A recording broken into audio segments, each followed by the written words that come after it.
নির্বাচন কমিশনের চাপ প্রয়োগ করে মনোনয়ন বাতিল করা হচ্ছে। চাপ তৈরি করে মব করে যদি নির্বাচন কমিশনকে প্রভাবিত করা যায়, তাহলে সেই নির্বাচন কোনো গুণগত মান পেতে পারে না। সেজন্য এতগুলো শহীদ জীবন দিলেন, এত বড় আন্দোলন হলো, সেগুলোর কোনো মূল্য থাকে না।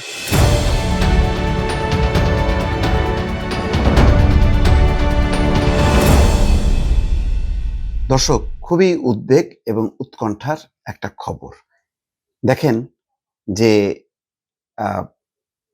নির্বাচনের কথা বলি আমরা, সামনে নির্বাচন, সেই নির্বাচনটা কেমন হবে, আমি দুইজনের বক্তব্যটা এখানে নিয়ে আসি। একটা শোনেন, একটু ভিডিওটা শোনেন।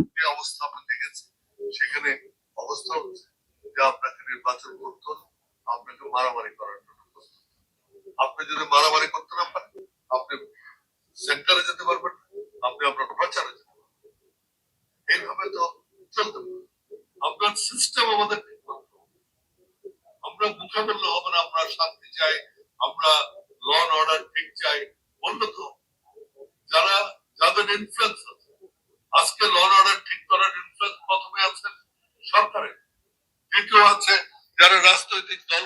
দেখেন এই বক্তব্যটা দেখলেন তো, পাশাপাশি দেখেন আজকে পরিস্থিতিটা কতটা নাজুক, যে আনিসুল ইসলাম মাহমুদ, তার মনোনয়ন বাতিল করা হয়েছে। তার বোধহয় পক্ষে যেই সমর্থক, তাকে খুঁজে পাওয়া যায়নি। তো তার মানে একটা ভীতিকর একটা পরিস্থিতির মধ্যে তার বাতিল হয়েছে বা তিনি জমা দিতে পারেননি। তিনি জাতীয় পার্টির একটা অংশের প্রধান, তার এই অবস্থা, বাকিদের কি অবস্থা? তাইলে আপনার ভালো নির্বাচনের আলামতটা কোথায়? এখানে মাহমুদুর রহমান মান্না, তিনি তো এই গণঅভ্যুত্থানের অন্যতম সংগঠক, অন্যতম নেতা।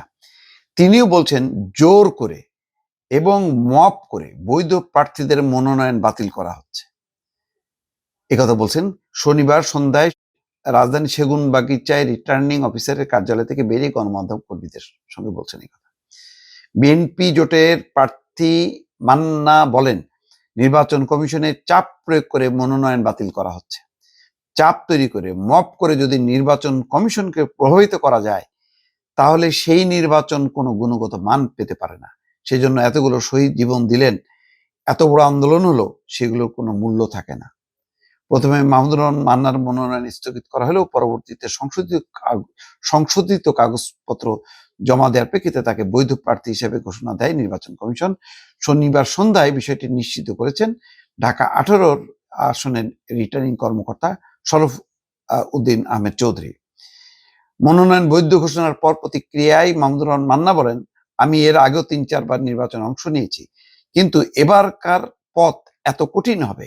খেয়াল করেন, এর আগে 3-4 বার অংশ নিয়েছে, তাহলে 2018-তেও তিনি অংশ নিয়েছেন, কিন্তু বলছেন এবারকার পথ এত কঠিন হবে তা আগে কখনো ভাবিনি। আজ নির্বাচন কমিশন আমাকে বৈধ ঘোষণা করেছে, সেজন্য আমি আন্তরিকভাবে তাদেরকে ধন্যবাদ জানাই। বগুড়ায় মনোনয়নপত্র যাচাই বাছাই প্রক্রিয়ার চিত্র তুলে ধরে মান্না বলেন, সেখানকার প্রার্থী বাছাইয়ে একটা মবক্রেসি হয়েছে। আবারও বলি, বগুড়ার ব্যাপারে তিনি বলছেন, সেখানকার প্রার্থী বাছাইয়ে একটা মবক্রেসি হয়েছে।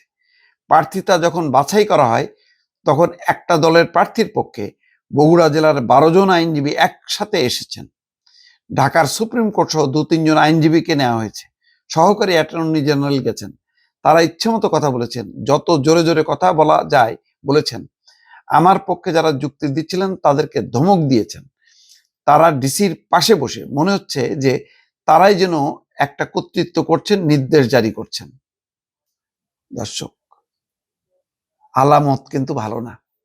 আমাকে আরো কয়েকজন বলেছে যে এক ধরনের আইনি প্রক্রিয়ায়, এই যে দেখলেন না টাঙ্গাইলের একটা ঘটনায়, স্বতন্ত্র প্রার্থী 17 মাস পরে তাকে ওই জুলাই অভ্যুত্থানের একটা ঘটনায় তাকে মামলায় অভিযুক্ত করা হয়েছে। কত বড় শিল্পপতি তিনি। তারপরও মাহমুদুর রহমান মান্না নিজে বলছেন যে তার মনোনয়ন বাতিলের ক্ষেত্রে এইরকম একটি প্রভাব বিস্তার করছে। কারা করতেছে? আনিসুল ইসলাম মাহমুদ একই কথা বললেন, মবক্রেসির কথা। আপনি বুঝতে পারছেন? একটা অশনি সংকেত। নির্বাচন কমিশন সিইসি যা বলছেন, মাঠ লেভেলে তো রিটার্নিং কর্মকর্তা ডিসিরা, সেই ডিসিরা কি ওই একইভাবে আওয়াজ দিতে পারছেন? পারছেন না। নাসির সাহেব খুব সাহসী অবস্থান আছে, কিন্তু তার ডিসি যারা রিটার্নিং নির্বাচন হয়ে গেলে আবার প্রশাসনে থাকবেন, তারা তো তার মতন করে আওয়াজ তুলতে পারছেন না।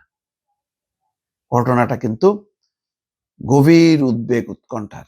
এইবারের নির্বাচনটা যদি ভালো না হয়, তাহলে মনে করেন যে নির্বাচন বলে আর কিছু থাকবে না। আবার আরেকটা ফ্যাসিজমের আরেকটা রূপ আমরা দেখতে পাবো। জানি না কি হবে শেষে। আনিসুল ইসলাম মাহমুদ এক পক্ষের মানুষ, মাহমুদুর রহমান আরেক পক্ষের মানুষ, কিন্তু দুই পক্ষের কথা যদি এক জায়গায় করেন, তাহলে যে চিত্রটা আমরা পাচ্ছি, আরো কিছু কিছু ঘটনায় যে অভিযোগগুলি আসছে, এটা কিন্তু ভালো আলামত না। অতএব সাধু সাবধান।